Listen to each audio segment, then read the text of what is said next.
Hello guys, ഫ്രാൻസിനെ തീർത്തുകൊണ്ട് Spain ഇതാ euro കപ്പിന്റെ ഫൈനലിൽ പ്രവേശിച്ചിരിക്കുകയാണ്. ഒന്നിനെതിരെ 2 ഗോളുകളുടെ കിടിലൻ വിജയമാണല്ലോ സ്പെയിൻ സ്വന്തമാക്കിയിരിക്കുന്നത്. നമ്മളെ കേട്ടതാണ്, കളിയുടെ തുടക്കത്തിൽ തന്നെ കോളോ മൊവാനിയിലൂടെ ഫ്രാൻസ് ലീഡെടുത്തിട്ടുണ്ടായിരുന്നു. എന്നാൽ 21-ാം മിനിറ്റിൽ ലാമിൻ യമാൽ എന്ന 16-കാരൻ സ്പെയിനിനെ ഒപ്പത്തിനൊപ്പം എത്തിക്കുന്നു. 25-ാം മിനിറ്റിൽ ഡാനി ഓൾമോ സ്പെയിനിന്റെ വിജയമുറപ്പിച്ച ഗോളും സ്വന്തമാക്കുകയായിരുന്നു. ഏതായാലും യമാലിന്റെ ഗോൾ അത് നമ്മൾ എടുത്തു തന്നെ പറയണം. ചരിത്രം പിറന്ന ഗോളാണത്.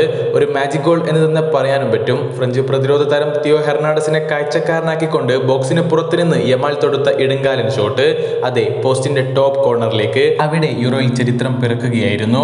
അടുത്ത ശനിയാഴ്ച 17 വയസ്സ് മാത്രം പൂർത്തിയാവുന്ന താരമാണ് യമാൽ.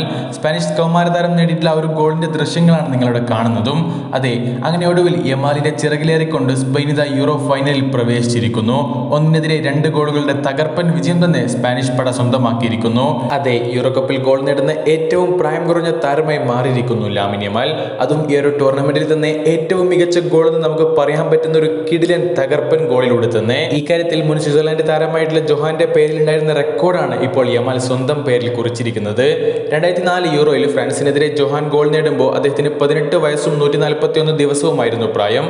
മുൻ ഇംഗ്ലണ്ട് താരം വെയിൻ റൂണിയാണ് 3-ാം സ്ഥാനത്തുള്ളത്. പോർച്ചുഗീസ് താരം റെനറ്റോ സാഞ്ചസ് ആണ് 4-ാം സ്ഥാനത്തുള്ളത്. അതേപോലെ തന്നെ 2004 യൂറോയിൽ ഗോൾ നേടിക്കൊണ്ട് ഡ്രാഗൻ സ്റ്റോക്കോവിച്ചും ഈ ഒരു പട്ടികയിലുണ്ട്. അതേപോലെ ഈ ഒരു യൂറോയിലടക്കം ഗോൾ നേടിയ തുർക്കിയുടെ ആന്ദ്രെ ഗുലേർ 6-ാം സ്ഥാനത്ത് നിൽക്കുമ്പോൾ സാക്ഷാൽ ക്രിസ്ത്യാനോ റൊണാൾഡോയാണ് 7-ാം സ്ഥാനത്തുള്ളത്.